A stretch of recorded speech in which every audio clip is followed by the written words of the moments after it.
ভাবুন তো 2020 সালের সেই লকডাউনের দিনগুলোর কথা।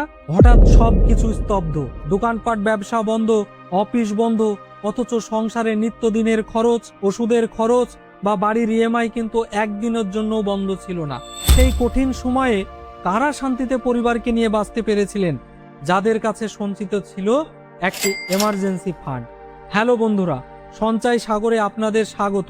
আজ আমরা শেয়ার বাজার বা লাভ লোকসানের আগে কথা বলবো এমন একটি আর্থিক সুরক্ষা কবচকে নিয়ে, যা না থাকলে আপনার সব ইনভেস্টমেন্ট তাসের ঘরের মতো ভেঙে পড়তে পারে। এমার্জেন্সি ফান্ড কেন জরুরি? জীবনে খারাপ সময় কখনো নোটিশ দিয়ে আসে না। হঠাৎ কাজ চলে যেতে পারে, ব্যবসায় আপনার মন্দা আসতে পারে, বা পরিবারে কারো বড় অসুখ হতে পারে, বা দেশে যুদ্ধ বা লকডাউনের মতো পরিস্থিতি এলে তখন কিন্তু এমার্জেন্সি ফান্ড আপনার পাশে এসে দাঁড়ায়। দ্বিতীয়ত হচ্ছে ইনভেস্টমেন্টের সুরক্ষা। অনেকে স্টক মার্কেট বা মিউচুয়াল ফান্ড বা অন্য কোথাও ইনভেস্ট করে থাকেন, যেখানে প্রফিটে থাকা ইনভেস্টমেন্ট লসে চলে আসে এবং সেই লসেই বিক্রয় করে কিন্তু টাকা তুলতে বাধ্য হন। এমার্জেন্সি ফান্ড থাকলে আপনার শেয়ার বাজারে লং টার্ম ইনভেস্টমেন্ট বা এসআইপিতে হাত দেওয়ার কোনো প্রয়োজন পড়বে না। তাহলে আপনি কি করে বুঝবেন আপনার কত টাকার এমার্জেন্সি ফান্ড দরকার এবং সেটা কোথায় রাখবেন? সেটা বোঝার জন্য আমার ডেসক্রিপশনে বা কমেন্ট বক্সে লিঙ্ক দেওয়া রয়েছে, সেখানে আপনারা ক্লিক করতে পারেন বা গুগলে সরাসরি লিখতে পারেন সঞ্চয় সাগর। খোলার সাথে সাথে আপনাদের সামনে আমাদের সাইটটা ওপেন হয়ে যাবে। তো আপনারা এখানে দেখতে পাচ্ছেন যেমন ফ্রি অনলাইন পিডিএফ রিসাইজার, এখানে আপনারা পিডিএফ রিসাইজ করতে পারবেন, বা আপনি এখানে ইমেজ রিসাইজ করতে পারবেন, বা আপনার এসআইপি ক্যালকুলেট করতে পারবেন, আপনার এফডি ক্যালকুলেট করতে পারবেন। তো আমাদের যেটা দরকার এমার্জেন্সি ফান্ড ক্যালকুলেটর।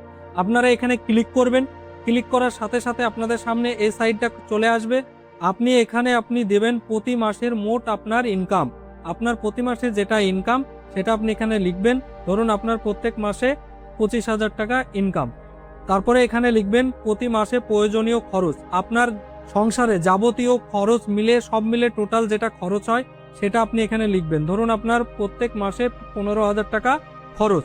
তো আপনি কত মাসের জন্য আপনি এমার্জেন্সি ফান্ড তৈরি করতে চাইছেন, আপনি এখানে সেটা সিলেক্ট করবেন। ধরুন আপনি 6 মাসের জন্য তৈরি করতে চাইছেন, তাহলে আপনারা এখানে হিসাব করুন, এখানে ক্লিক করবেন। ক্লিক করলে আপনার সামনে চলে আসবে আপনার প্রত্যেক মাসের আনুমানিক সঞ্চয় এবং আপনার প্রয়োজনীয় মোট এমার্জেন্সি ফান্ড। অর্থাৎ আপনাকে যদি এমার্জেন্সি ফান্ড তৈরি করতে হয় তাহলে আপনার প্রায় 90,000 টাকার এমার্জেন্সি ফান্ড তৈরি করে কিন্তু রাখতে হবে। এবার কথা হচ্ছে এই টাকা আপনি কোথায় রাখবেন? এই টাকা কোনো ঝুঁকিপূর্ণ শেয়ার বাজারে নয়, রাখতে হবে সেভিংস অ্যাকাউন্ট বা সুইপিং এফডিতে অথবা লিকুইড ফান্ডে, যাতে যে কোনো বিপদের মুহূর্তে মাত্র কয়েক মিনিটের মধ্যে টাকা তোলা যায়। ইনভেস্টমেন্ট করে এগিয়ে যাওয়ার আগে নিজেকে বিপদমুক্ত রাখা সবচেয়ে বুদ্ধিমানের কাজ। আপনার কি এমার্জেন্সি ফান্ড তৈরি আছে? কমেন্ট করে জানান। ভিডিওটি ভালো লাগলে লাইক করুন এবং আপনার বন্ধুদের সাথে শেয়ার করে দিন। সঞ্চয় সাগরের সাথে যুক্ত থাকতে চ্যানেলটিকে সাবস্ক্রাইব করে সঙ্গে থাকুন। ধন্যবাদ।